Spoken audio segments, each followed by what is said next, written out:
David Brooks walked with his daughter's hand in his, her backpack swinging gently as she told him about her drawing, unaware of the woman across the street slowing her pace to match theirs. The woman's stare sharpened with each step, her phone already in hand before a word was spoken. Moments later, sirens cut through the air, and the calm walk home shattered. Guns drawn, commands barked, a child screaming for her father as he lay face down on the pavement. And just as the world turned its back on him, a camera kept rolling. A simple phone, held steady in a father's hand, capturing a lie, because what happened that day wasn't rare. It was routine, and this time, it wouldn't be buried. Before we go any further, comment where in the world you are watching from, and make sure to subscribe, because tomorrow's story is one you don't want to miss. The sidewalks in Oak Ridge Heights stretched wide and spotless beneath the late afternoon sun.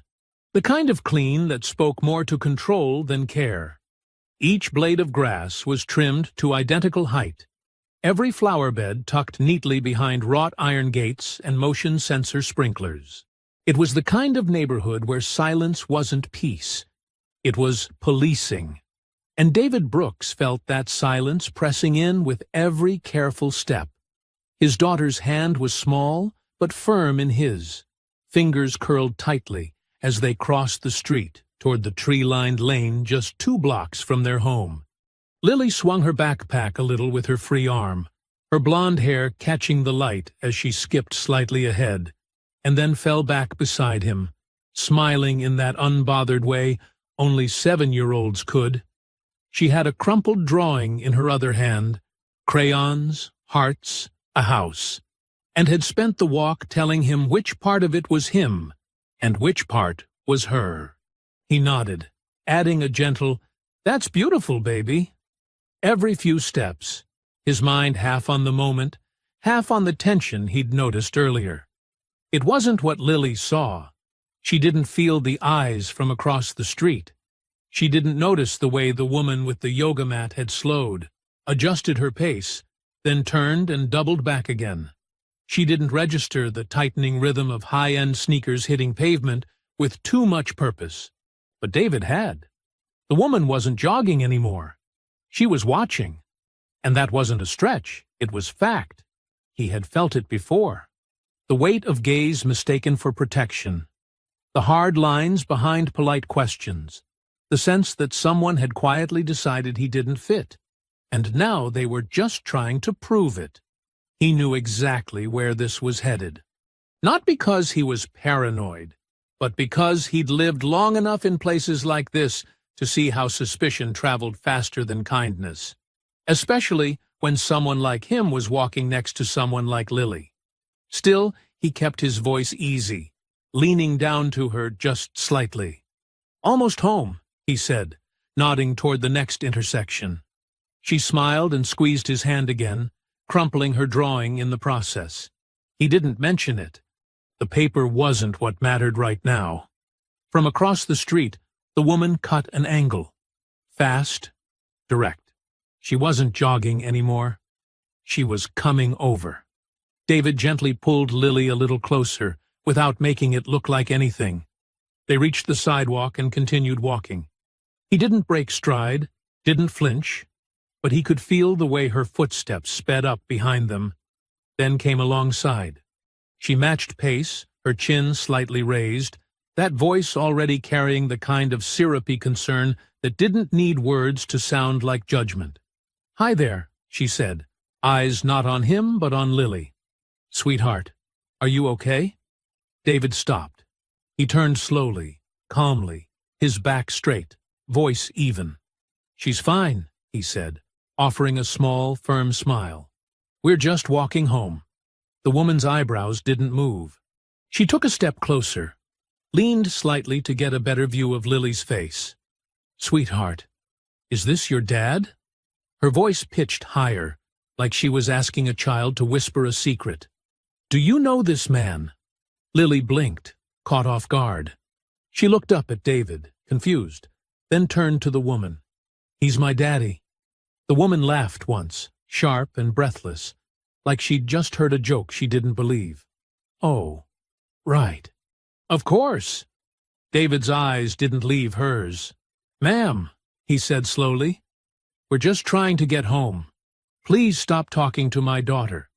But the woman had already taken a step back, hand fishing into her leggings for a phone. Her fingers were fast, confident. She wasn't second-guessing a thing. She was dialing. David stood still. He looked at Lily. Her smile had vanished, replaced with a slight frown as she watched the woman mumble something into the phone, turning her back and stepping away like she'd just spotted a broken fence she needed to report. "She's calling someone?" Lily whispered. David bent slightly and rested his hand on her shoulder. "It's okay," he said. But the words sounded like they were for her, not him. "Just keep holding my hand." The woman's voice carried, not loud but clear enough. "Yes, right now. On Willow and 32nd. A little girl, white, maybe 7, blonde. She looks scared. There's a black man with her. No, I don't know if she's hurt, but she's not answering me. He's saying he's the dad, but—" David didn't wait to hear the rest. He pulled out his phone, calmly opened the camera, and began recording. He didn't raise his voice. He didn't run. He just stood still, one hand holding Lily's, the other steadying the phone. Across the street, another neighbor peeked through a window. He had seen this before. Not this exact version, but close. He knew what happened when truth didn't matter as much as appearance. And he knew that once flashing lights showed up in neighborhoods like this, they didn't ask questions first. They arrived with decisions already made. And somewhere in the distance, a siren began to rise. The siren was faint at first, just a low wail threading its way through the treetops, distant enough that the neighborhood's peace still held. But David knew better than to take that distance for comfort. His fingers, still wrapped gently around Lily's hand, tightened just a little. Not in fear, not even in urgency, but in preparation. He didn't need to say anything. The world around them had already begun its quiet shift.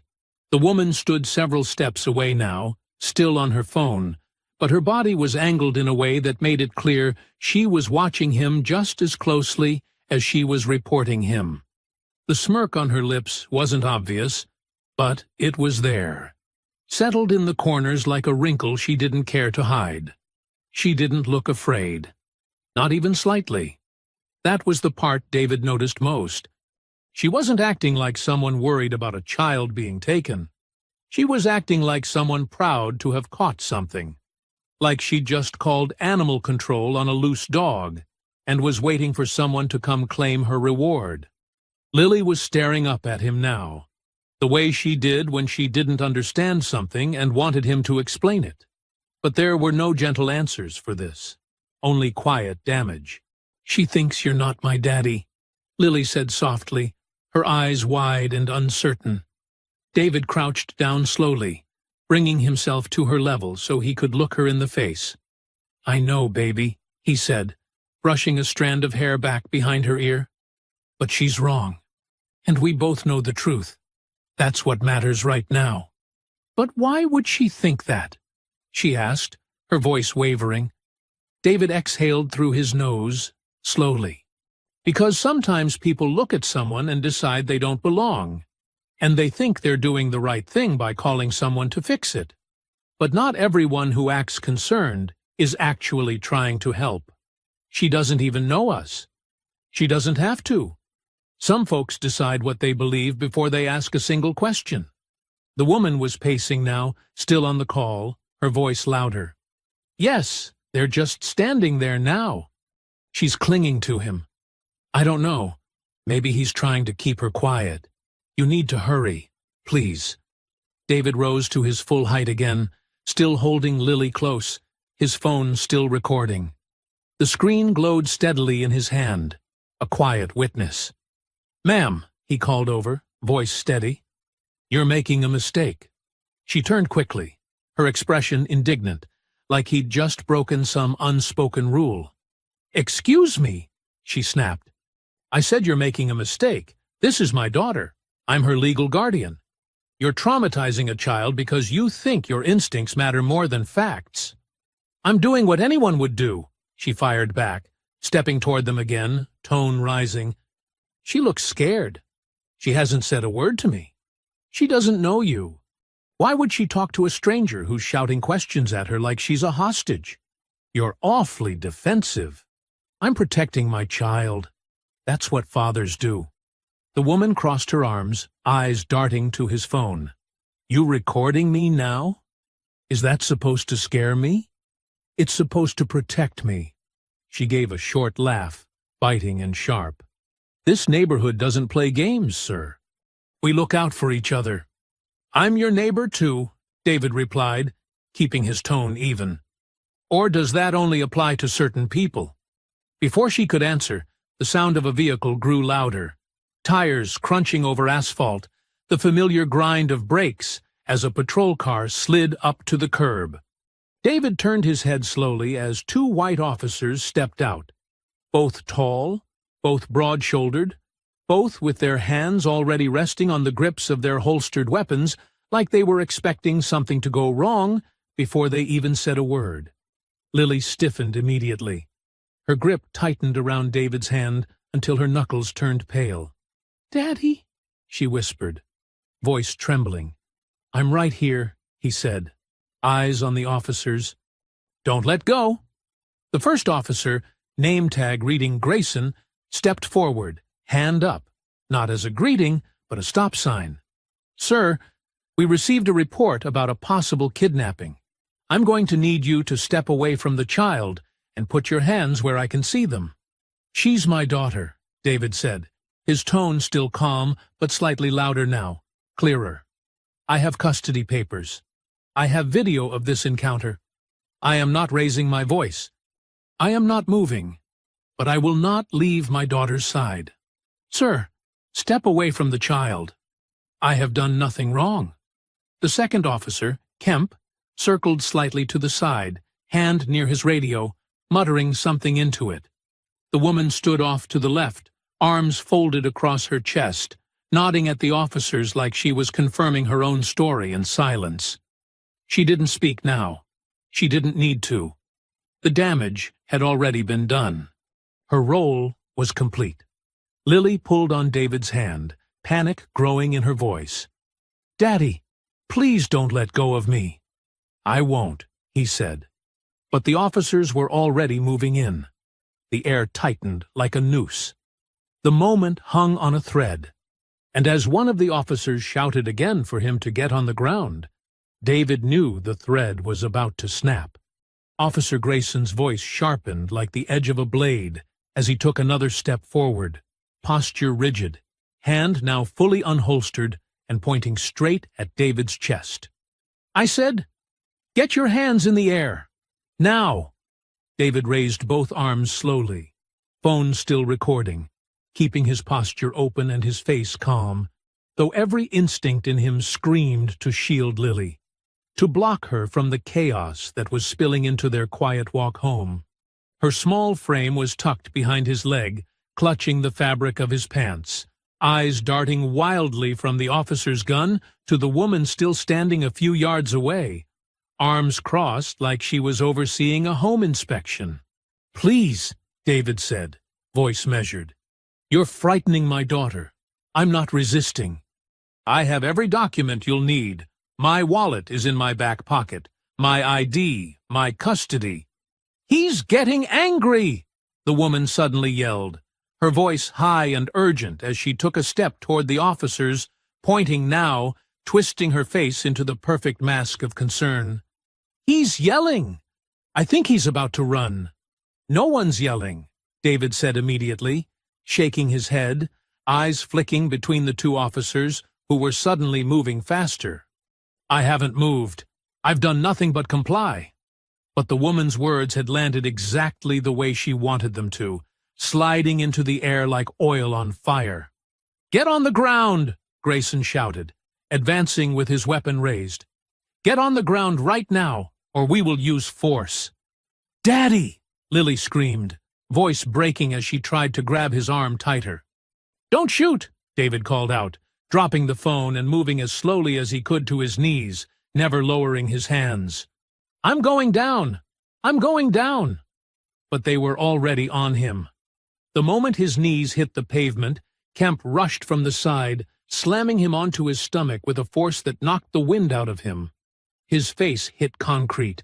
A knee pressed hard into his spine. One hand was yanked backward at a brutal angle, then the other, metal locking tight as the handcuffs snapped shut. The pain flared through his shoulders, but it was the sound of Lily screaming that cut deeper than anything. "Stop it! Stop hurting him! That's my daddy! Please stop!" "Ma'am, step back!"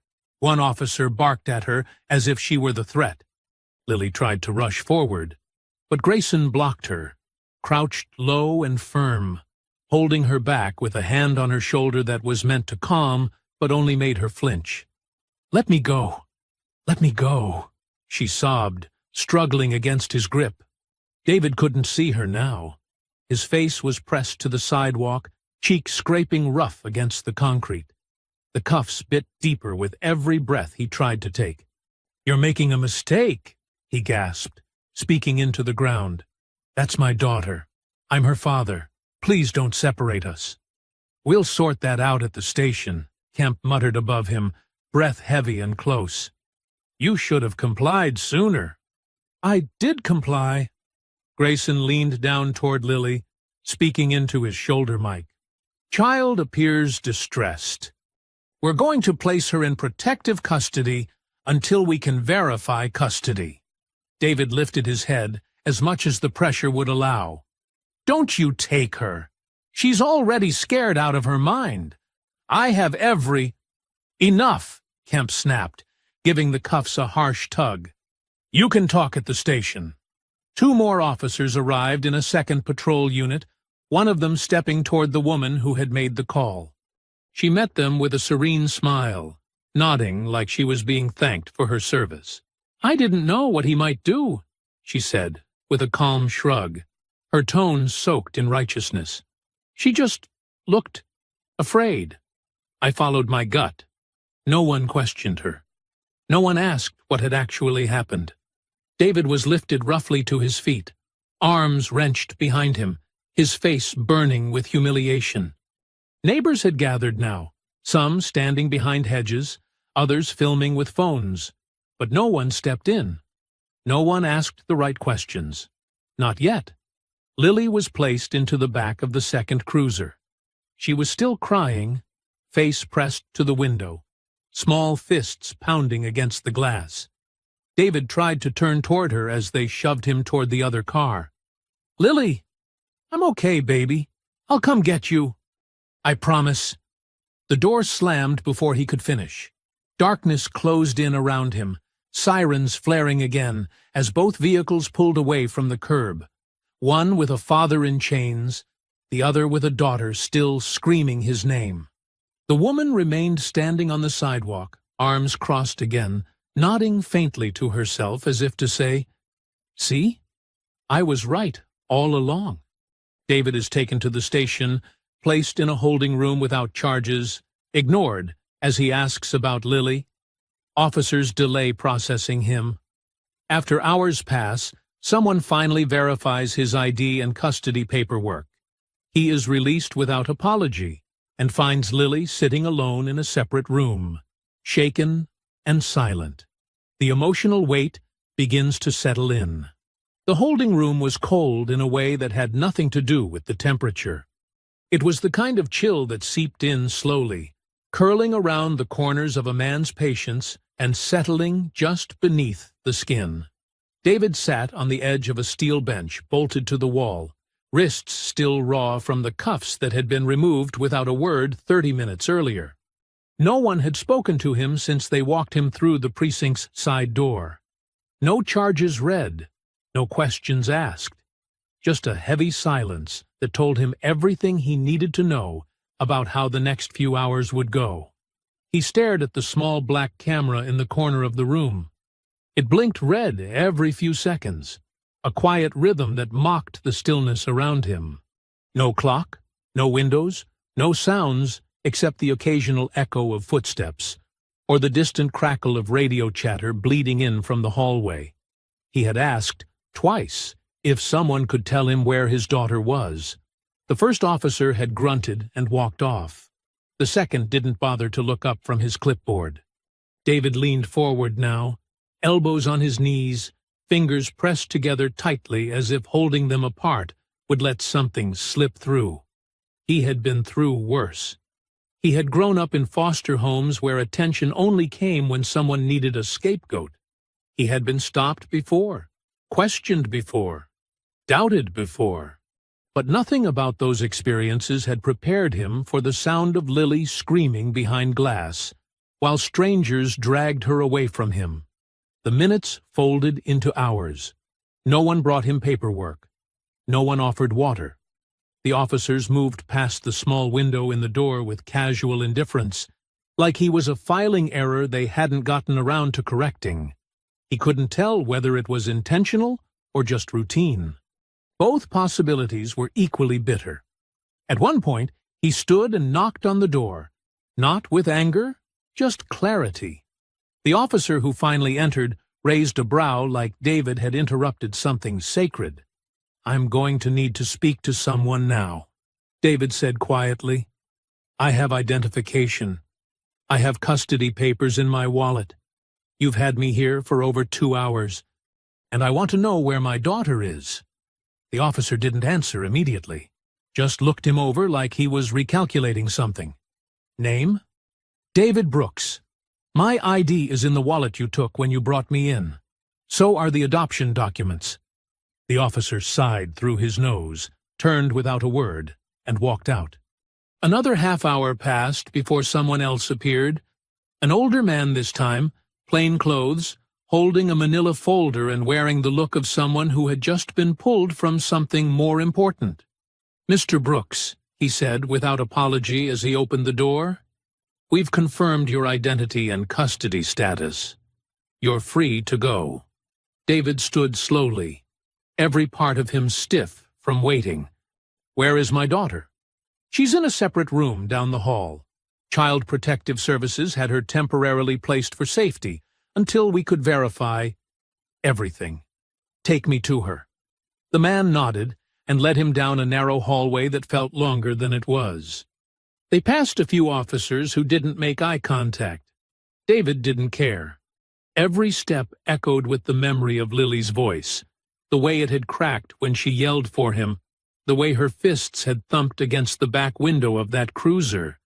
By the time they reached the door, he could feel his heart pressing against his ribs like it was trying to get there first. The door opened with a quiet click. Lily sat in a small plastic chair, feet swinging slowly above the floor. Her eyes were red and puffy, and the drawing she'd made that afternoon at school was clutched in both hands like it was the only thing keeping her anchored. She didn't look up immediately, but when she did, when her eyes met his, the paper dropped, and she ran. David dropped to his knees just in time to catch her, her arms locking around his neck so tightly he could barely breathe, and he didn't care at all.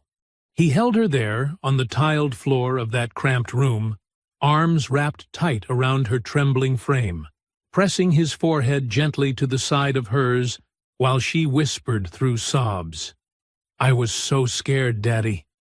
I thought they weren't going to bring you back." "I'm here now," he said, barely able to speak through the thickness in his throat. "I'm here. And I'm not going anywhere." Behind them, the plainclothes officer cleared his throat, awkward but not unkind. "There's some paperwork to sign on your way out." David nodded, eyes still locked on his daughter. "You'll wait." And for once, someone did.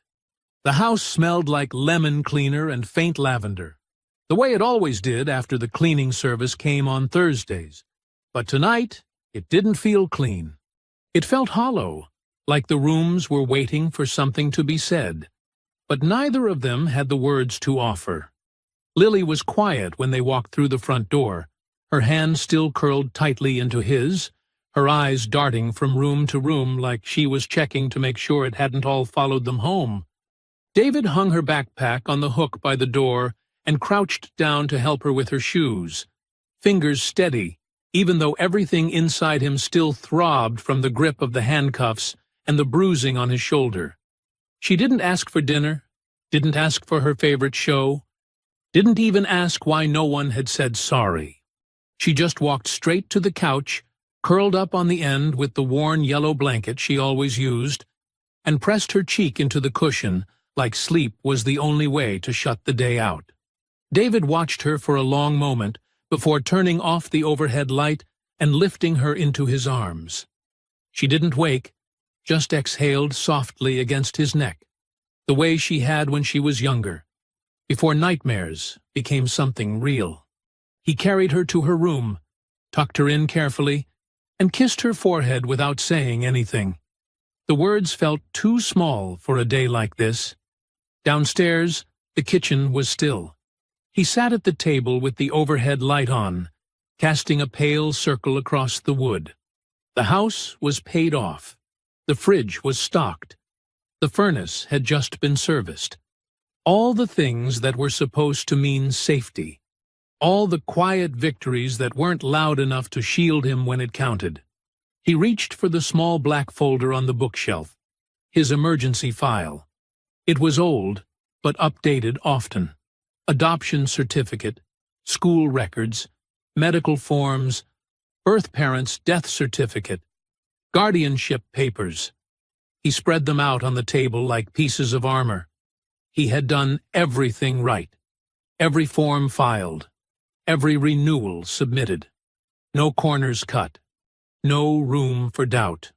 And still, he had been thrown to the pavement in front of his daughter because a stranger didn't like the shape of what they looked like walking down the street together.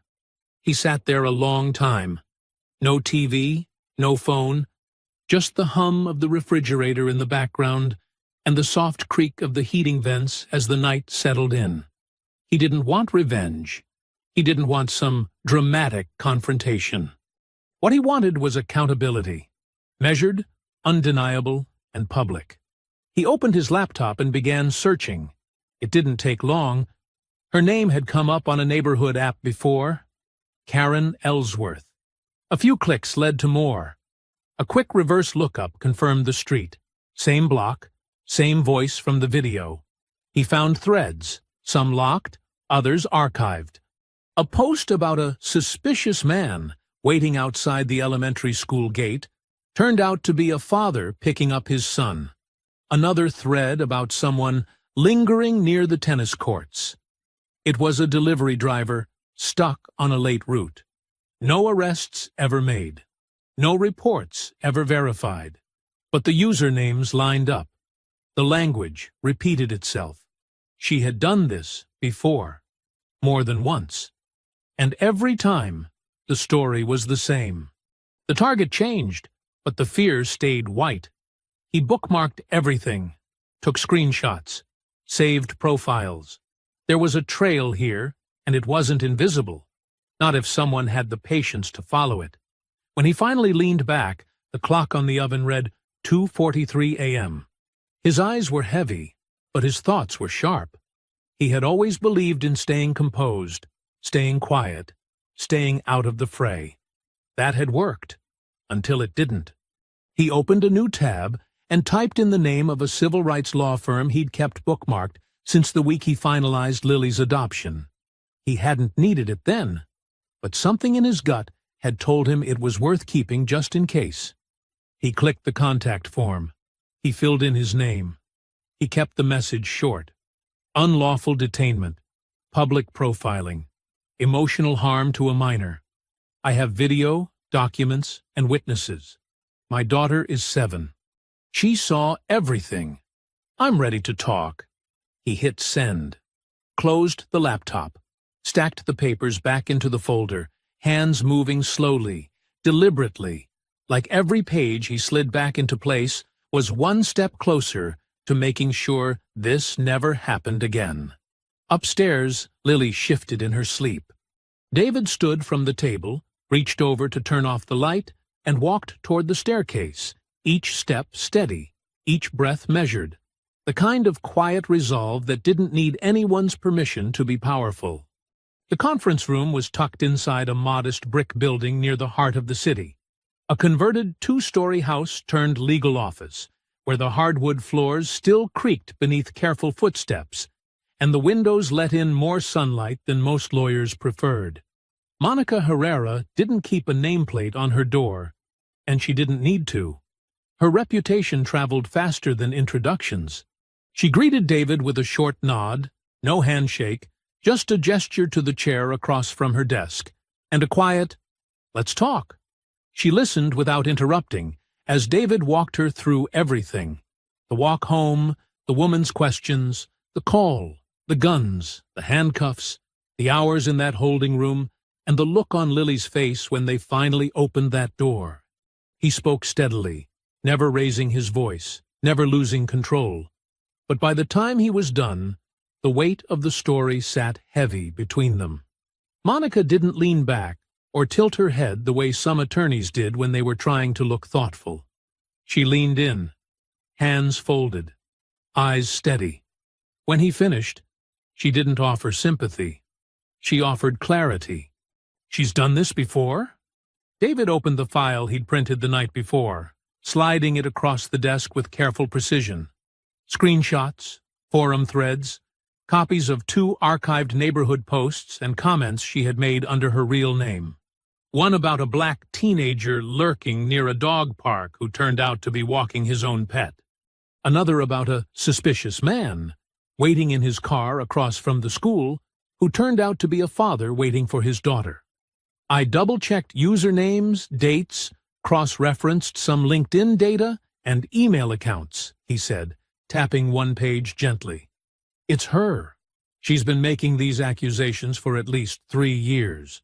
No arrests, no follow-through. Just pattern and paranoia." Monica flipped through the pages slowly, reading as she went. "And the police report from your detainment?"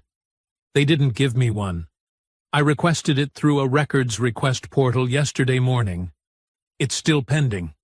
She nodded. "We'll request it formally through my office. And once we get it, we compare the language used in their report to the footage you recorded before the arrest. If there's a discrepancy, especially about whether she claimed you were aggressive, we include that under false reporting." David nodded once, slowly. "I want this to be bigger than just me." Monica raised her eyebrows. "You're thinking class action? Only if we find others who've been harmed by her reports. Or anyone else who's been wrongfully detained because someone felt something instead of knowing anything." "Good," she said, her voice like a blade being set gently on the table. "Then we'll need more than screenshots." David already had a list, 3 names pulled from neighborhood message boards, one of whom had commented on a post with, "This sounds just like what happened to me last year." The man, a substitute teacher named Harold Bell, agreed to meet the following afternoon. The others hadn't replied yet, but David knew how to follow a thread once he found one. "We'll handle her civilly," Monica continued. "Defamation, emotional distress, intentional infliction of harm. If we can demonstrate that she knowingly made a false claim, or that she had a pattern of behavior showing bias and targeted suspicion, she's liable. As for the police, we'll separate that angle.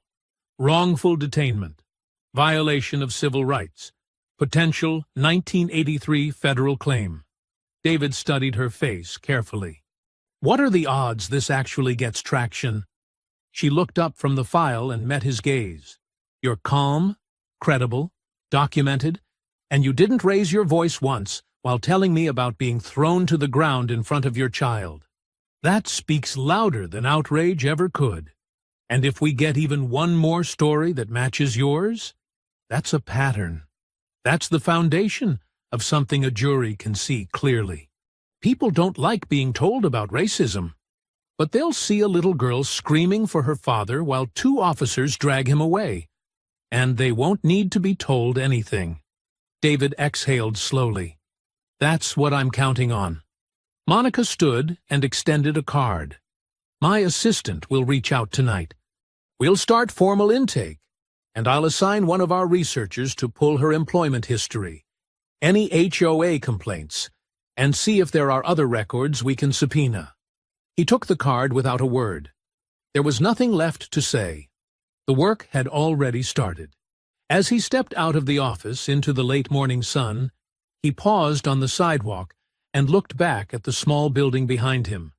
It wasn't grand, it wasn't loud, but it was exactly the kind of place where something real began. He didn't need revenge, he needed truth. And now, truth had a lawyer. It began quietly. An upload to a private link, forwarded from Monica's office to a journalist they trusted, someone who had covered civil rights stories with care and without spectacle. The woman's name was Jordan Lynn, and by the time Monica finished briefing her, she didn't need convincing. She reviewed the footage twice, then called Monica that same evening and said simply, "I'll write it, but I won't write around it." Within 48 hours, the video was published alongside a carefully written feature. The headline didn't scream. It didn't sensationalize. It simply read, "Man detained, daughter separated after false 911, call in Oak Ridge Heights." But the words were secondary. It was the footage that ignited the fire. The opening shot was David's hand holding the phone steady, his voice calm. Lily's face turning slowly toward the woman with a puzzled frown. The moment her small voice said, "He's my daddy," the woman's laugh, her dismissive tone, then the officers arriving, guns drawn, commands shouted, David's quiet compliance. And finally, the sound of Lily screaming as he was slammed to the ground. That cry, high and piercing, struck people harder than any article could. It played again and again across timelines and comment sections, clipped and reposted by strangers who didn't need to know David's name to know what they were seeing was wrong. The image of a child crying for her father while being pulled away by strangers was more powerful than any caption. By the end of the day, the video had surpassed 500,000 views. David didn't look at any of it. He stayed off the news, avoided the comment sections, silenced every notification on his phone. He didn't want to know what people thought.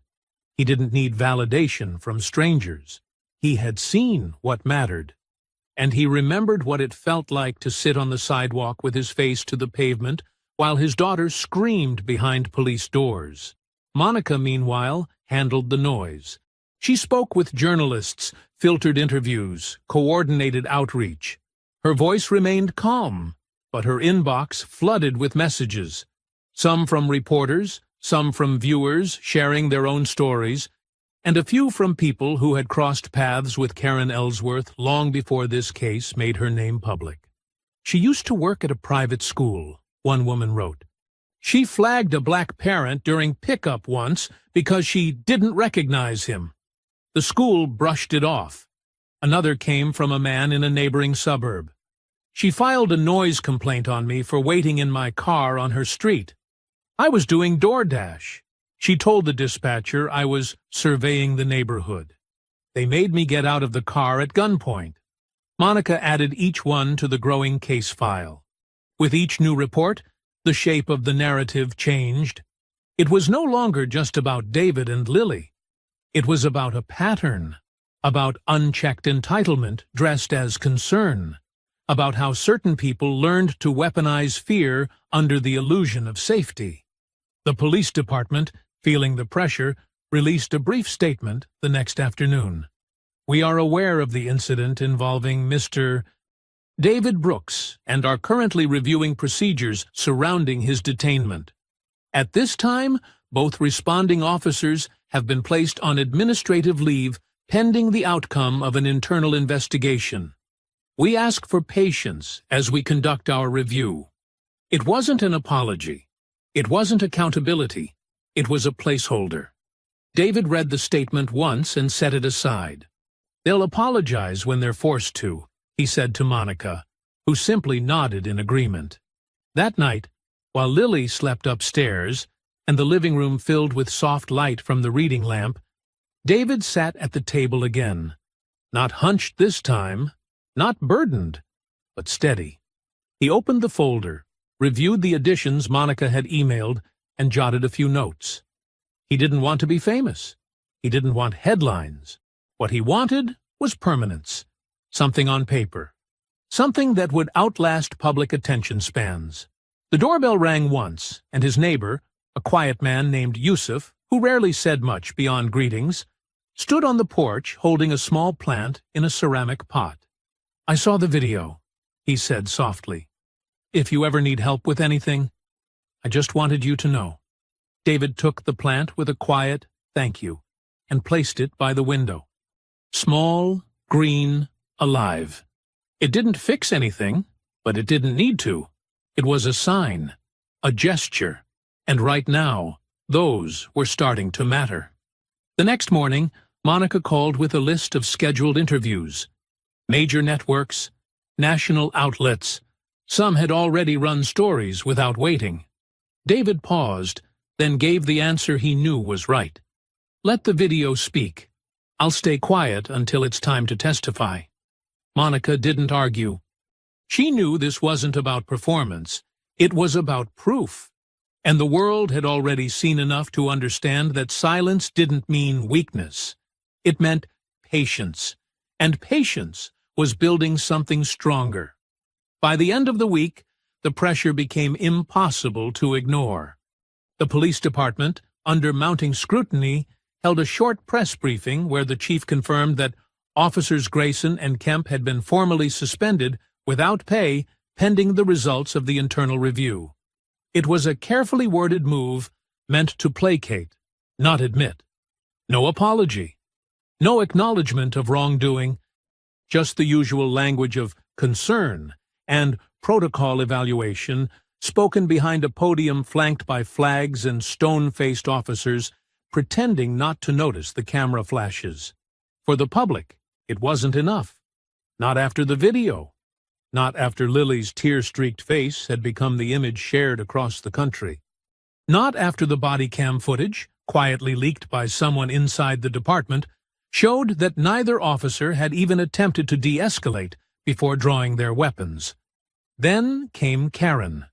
Her name had been circulating online for days, speculated, hinted at, finally confirmed when local records and past neighborhood app comments were matched against the voice in the video. Within hours, her identity was public. So was her face. News vans began parking outside her gated home. Her employer, a consulting firm specializing in crisis management, issued a single-sentence statement. "Karen Ellsworth is no longer employed with our company, effective immediately." The irony was not lost on anyone. And then she did what no advisor could have possibly recommended. She agreed to an interview. It aired on a local station.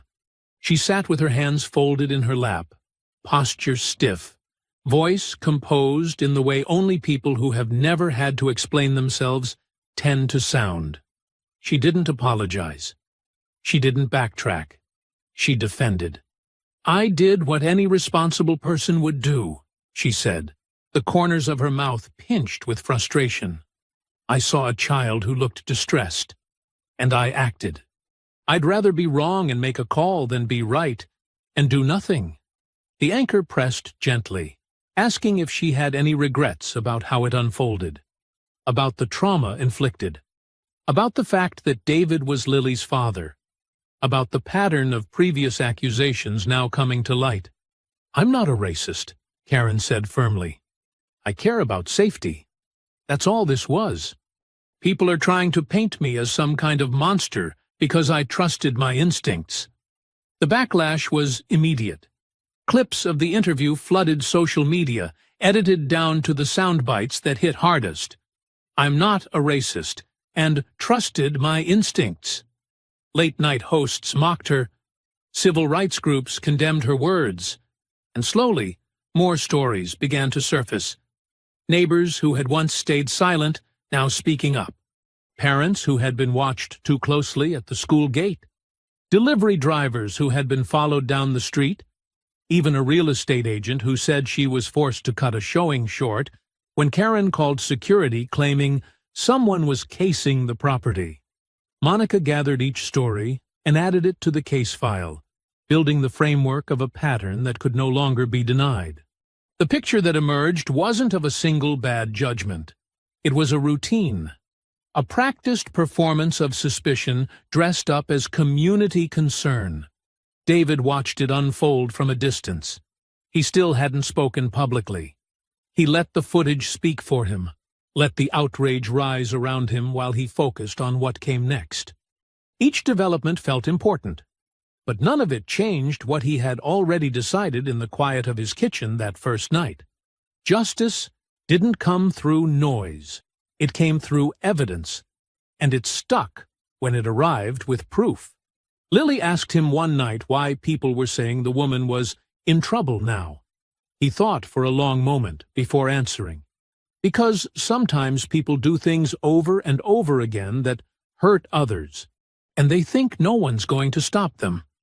But eventually, enough people speak up, and that's when it changes. She nodded, then climbed into his lap and held onto his arm. "Are we going to be okay?" David kissed the top of her head, letting his answer settle in before he gave it. "Yes, we already are." Outside, the city kept moving. Headlines changed. Stories shifted. But for once, the center of the storm was holding its shape. And the people who had watched from a distance, who had stayed quiet when it was easy, were now beginning to understand that silence wasn't protection anymore. It was complicity, and the cost of that was rising. The courtroom wasn't grand or dramatic. No sweeping architecture, no gallery of gasps, just beige walls, worn benches, and the low murmur of shuffled papers and rustling suits. But David felt the weight of it the moment he stepped inside. The air thicker, slower, like the building itself knew what it carried. He sat with Monica at his side, flanked by assistants who spoke in low voices and moved with practiced efficiency. The legal team had prepared him thoroughly, but the nerves weren't about facts or cross-examination. They were about Lily, about what she had seen, about how it might feel to speak it aloud under oath. Across the aisle, Karen sat with her own attorneys, two men in tailored suits who whispered to her often, reminding her to keep her expression neutral, her posture straight. But even from a distance, it was easy to see that neutrality wasn't her strength. She shifted often, glanced toward the gallery, smoothed her blouse, and fidgeted with her bracelet. She looked like someone clinging to an image that had already slipped. The proceedings began with opening statements. Monica's was deliberate, composed, and grounded in facts. She didn't dramatize. She didn't raise her voice. She spoke of fear, humiliation, and the deep damage inflicted not by one mistake, but by a pattern of behavior rooted in assumption and unchecked power. She let the timeline unfold on its own, supported by documentation, video, and testimony. Karen's lawyers tried to reframe the incident as misguided but well-intentioned, painting their client as a concerned citizen who responded to what she believed was a child in danger. They warned against turning a misunderstanding into a movement, cautioning the jury not to punish someone for acting from the heart. But when the evidence began to speak, the heart had little left to hide behind. David took the stand with the same quiet dignity he had shown since the beginning. He didn't embellish. He didn't flinch. He described every detail as it had happened. How Lily's hand felt in his, how the woman approached, how her voice sounded when she laughed at the word daddy, how the sirens grew louder, how the pavement felt when his cheek hit it. He told them what it was like to hear his daughter scream while he lay face down, unable to hold her. Monica asked only what was necessary. The video played. The courtroom was silent. The judge approved a closed session for Lily's testimony. She was accompanied by a court-appointed advocate and a child psychologist, and though her voice trembled at first, she answered clearly. Yes, the woman had scared her. Yes, she had said, "He's my daddy." Yes, she had seen the guns. Yes, she had cried. Yes, she had thought they were taking her away forever. Karen didn't meet Lily's eyes when the transcript was read aloud in the courtroom. When it was her turn to testify, Karen took the stand with a carefully prepared expression, a mixture of regret and self-justification. She insisted that her concern was genuine, that she had simply seen something that didn't look right. She referenced her own children, her community volunteer work, her long history of civic engagement. She called it a tragic misunderstanding. But Monica's cross-examination was measured and exacting. "You made a call based solely on the way the man looked?" "No," Karen said quickly. "It was the child's expression." She seemed nervous. "Do you remember what the child said to you?" Karen hesitated. She said he was her dad." "And then you laughed." Karen's jaw tightened. "I didn't mean it that way. You made previous reports about other people of color in your neighborhood, correct?" "I acted on concern." "Were any of those reports ever substantiated?"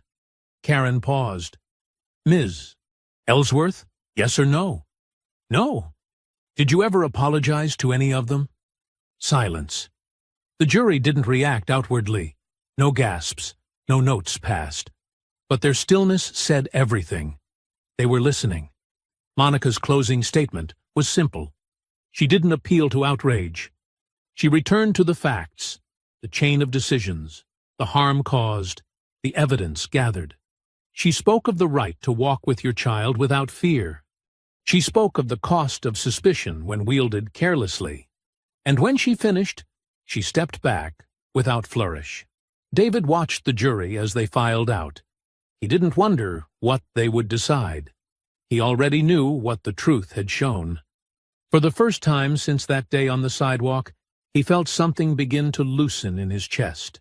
It wasn't over, but it was close. The jury returned just before noon on the third day of deliberation, filing back into the courtroom with quiet expressions and locked eyes. No one looked at Karen. A few glanced at David, but not with sympathy, more like recognition. A silent acknowledgement of something they could no longer deny. David sat upright beside Monica as the court clerk read the verdict aloud. The words moved slowly, but each one landed clean. "We, the jury, find in favor of the plaintiff, David Brooks, on all counts. We award compensatory damages in the amount of—" He heard the number. He knew it was high, higher than anyone had predicted. But he didn't feel triumph. He didn't blink. He just exhaled once, quietly, his gaze fixed on the edge of the table as if grounding himself there. Karen didn't speak. Her attorneys showed no reaction. But behind them, in the gallery, there was a murmur, a mix of relief, quiet clapping, and one audible breath from someone who had likely been holding it the entire trial. The judge called for order, then addressed the court directly. "In addition to the civil judgment," she said, voice steady, "this court will refer the matter of the false report for criminal investigation by the district attorney's office in accordance with state statute." David looked up then, not at the judge, but at Karen. Her face was pale now, her posture rigid, hands clutched so tightly in her lap that the skin around her knuckles had gone white. There were no words for her. None needed. Everything that needed to be said had already been placed into evidence. The courtroom emptied slowly. Monica gathered the paperwork, her expression unreadable as always, but there was something in the way she moved, less guarded, more settled. She turned to David once the room was nearly empty. "You were right to stay silent," she said quietly. "The video did the talking. The facts held. That's rare." David nodded. "It's not about the money." "I know." They walked together to the steps outside the courthouse, where a small group of reporters waited with microphones and cameras, their questions already rising as soon as the doors opened. Monica stepped forward, delivered a firm statement on behalf of her client, and then guided him away without inviting a single follow-up. It wasn't a moment for sound bites. It wasn't theater. Later that evening, news of the verdict swept through every major outlet. Headlines framed it as a landmark decision, a case of racial profiling resulting in a definitive civil penalty, a rare legal consequence for a false accusation made in public. Analysts called it precedent.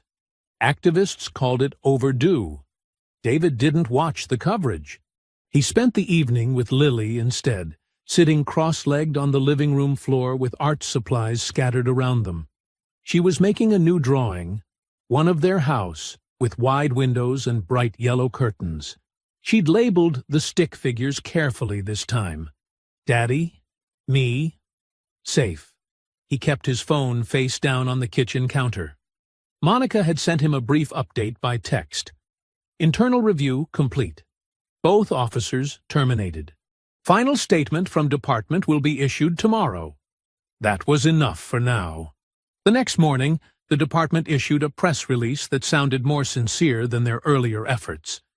It acknowledged procedural failures, poor judgment, and a breakdown in communication that should never have placed an unarmed father and his daughter in danger. The chief admitted that the department's policies on community reporting and bias training were being urgently revised. It wasn't perfect, but it was public, and it was permanent. David sat in his office at home, the door slightly open so he could still hear Lily humming in the next room. He reviewed the signed court documents one more time, then opened a new file on his computer and typed the title at the top. Brooks Legal Aid Initiative. Mission Statement, Draft. He didn't know all the logistics yet, but he knew what it would be for. Families like his.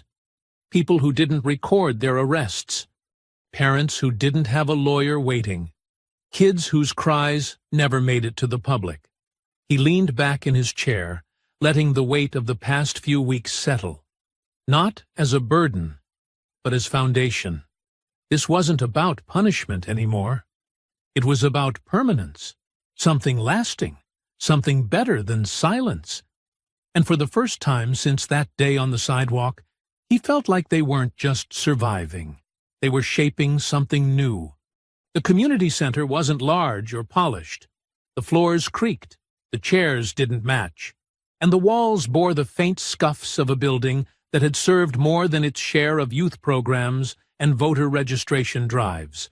But today, it felt full of people, of purpose, of something that didn't need gloss to feel real.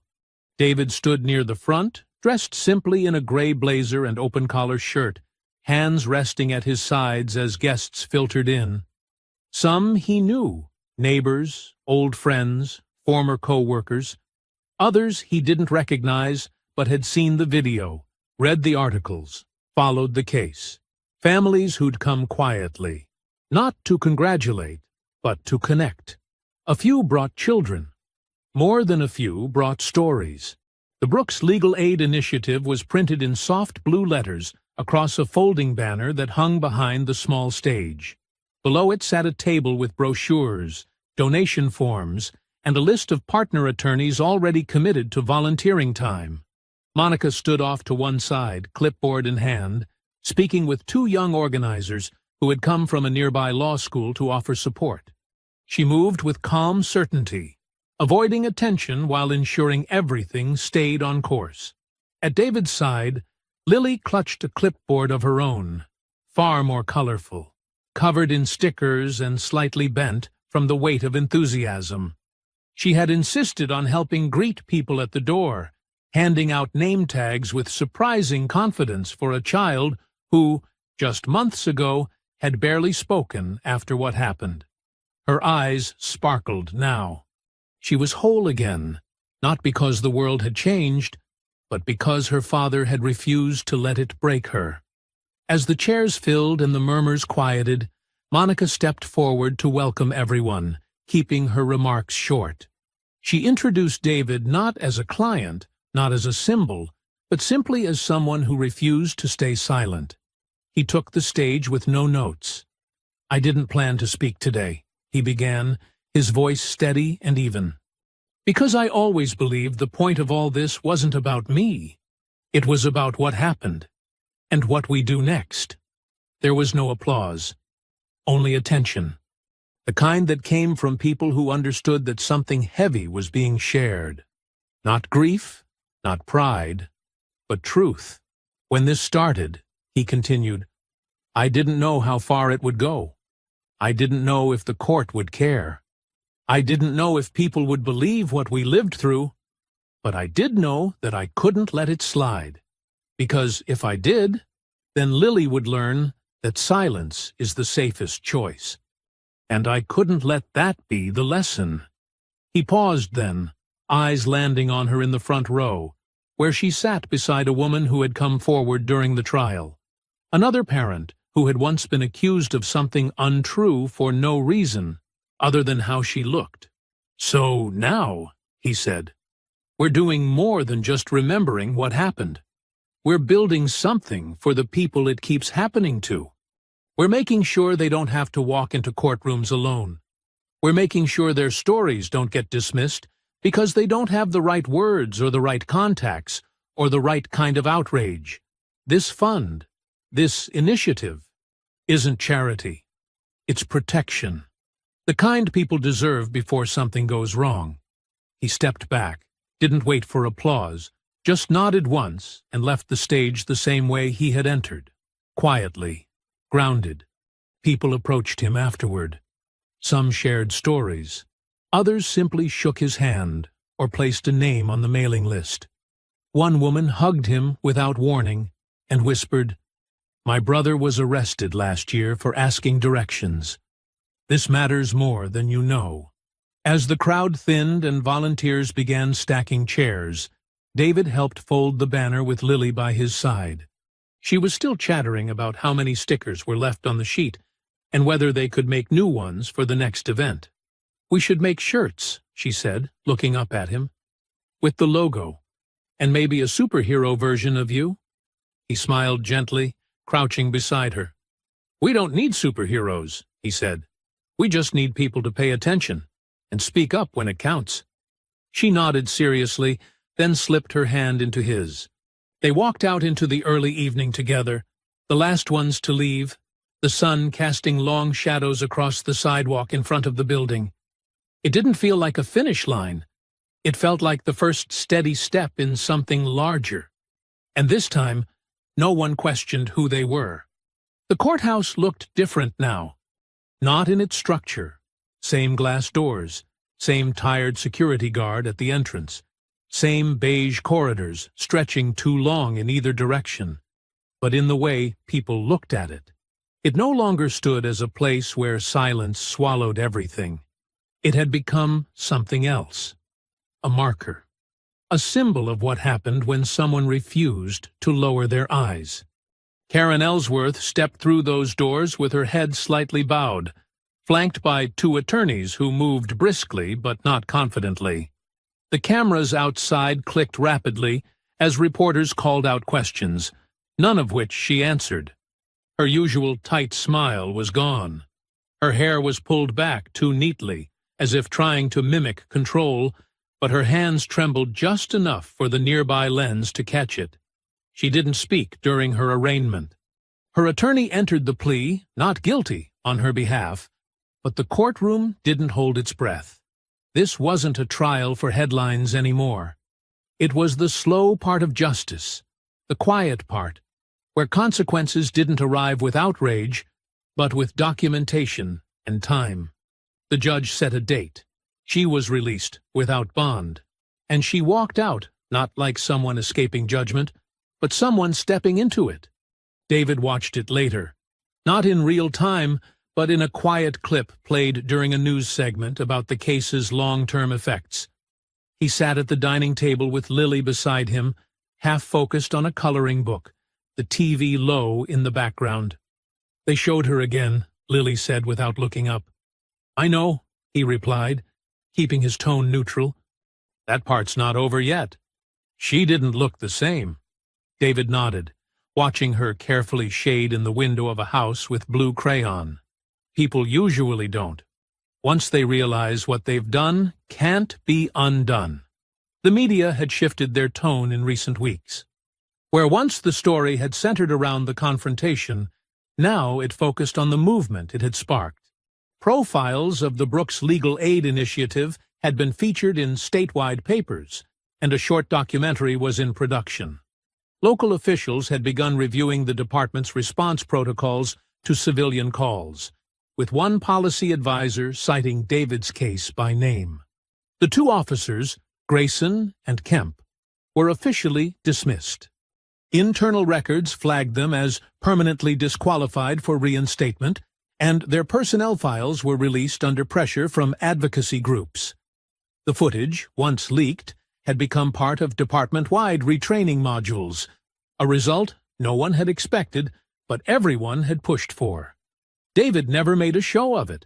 He didn't grant interviews. He declined podcast requests, politely turned down invitations to panel discussions. But when the local university's law school invited him to speak at a student-led forum on civil rights and everyday legal response, he said yes. Not for attention, for clarity. The auditorium wasn't full, but it was engaged. A mix of students, professors, and community members sat quietly as he stepped to the podium, notes folded in his hand, but never read aloud. "I didn't come here because I have the answers," he said, his voice even but weighted. "I came because something happened that could have been ignored, that could have passed, like every other story just like it. But we didn't let it. That's all. We didn't let it." He talked about the difference between feeling wronged and being willing to do something about it, about the cost of exposure, about what it means to watch your child become a headline before she understands what it means to be profiled. He didn't raise his voice. He didn't need to. And when he finished, there was a pause. Not hesitation, just reflection, before the first round of applause broke out. Not loud, not performative, just real. Outside, a student approached him, notebook in hand, nervous smile tugging at the corners of his mouth. "Mr. Brooks, I just wanted to say, your story changed how I think about things. I used to think this kind of stuff was rare, but now I realize I've just never been the one it happened to." David offered a quiet nod. That's the part people miss. It doesn't need to happen to you for you to stop it. Back home, he walked through the neighborhood at dusk with Lily by his side, the sidewalks familiar again, the air cooler now that spring was fading into early summer. No one followed. No one questioned. One man across the street even offered a small nod. Brief, maybe unsure, but it was something. Lily skipped ahead a few steps, arms swinging, then turned back. "You think that woman's gonna go to jail?" David considered his answer, careful to keep it honest without weighing her down. "I think she's going to have to live with what she did, and I think the world won't forget it this time." Lily thought for a moment, then nodded. "Good." They reached their gate just as the porch light flicked on, soft and warm against the settling dark. And as they stepped through, side by side, it didn't feel like they were walking away from a fight. It felt like they had changed the ground they stood on. The seasons had shifted by the time the dust fully settled. What once happened under the weight of heavy spring air now belonged to early autumn. Leaves scattered across sidewalks, cooler mornings settling in over yards once watched too closely. Time had passed, but it hadn't erased anything. It had simply reshaped it. David sat on the back porch one Saturday morning, warm coffee in hand, watching Lily in the backyard tracing chalk lines along the edge of the patio stones. She was focused, tongue pressed to the corner of her mouth, hair pulled back into a low ponytail that bounced gently every time she reached forward with a new color. She had grown taller over the summer. Stronger, too, not just physically, but in the way she moved through the world. There was a new kind of certainty in her, the quiet kind that came not from being told she was safe, but from seeing that safety fought for and won. The house was quieter these days, not because it was empty, but because the tension that had once hung in the corners had lifted. David still kept the documents, the court rulings, the settlement paperwork, the letters from supporters and even a few apologies, filed neatly in a locked drawer.